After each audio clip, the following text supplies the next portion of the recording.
پھر رسول اللہ صلی اللہ علیہ وسلم کا فرمان ہے کہ جہنم کی 70,000 لگامیں ہیں، 70,000 لگامیں جہنم کی آگ کی، اور ہر لگام کو 70,000 فرشتوں نے پکڑا ہوا ہے۔ جب کل قیامت کے دن جہنم کی آگ لائی جائے گی، اللہم اجرنا من النار، اللہ تعالی ہم سب کو جہنم کی آگ سے محفوظ فرمائے۔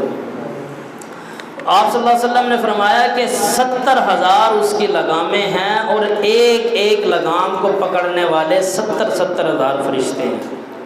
اتنی بڑی جہنم ہے، اور اللہ کو پرواہ نہیں ہے، کوئی اس خوش فہمی میں نہ رہے۔ اللہ رب العالمین جب کسی کو عذاب دینے پہ آتا ہے تو ایک بلی کو قید کرنے پہ بھی اللہ پکڑ لیتا ہے۔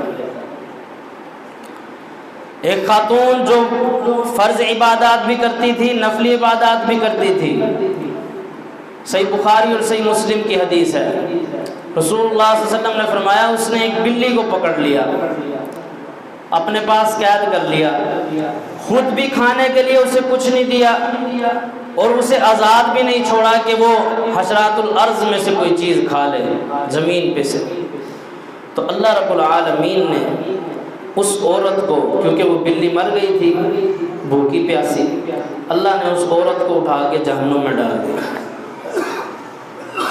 یعنی جب اللہ حساب لینے پر آتا ہے تو پھر اچھے فیل ہو جاتے ہیں، پھر اللہ کسی کو نہیں دیکھتا۔ وہ رب تعالیٰ کی ذات ہے، وہ بے پرواہ ہے،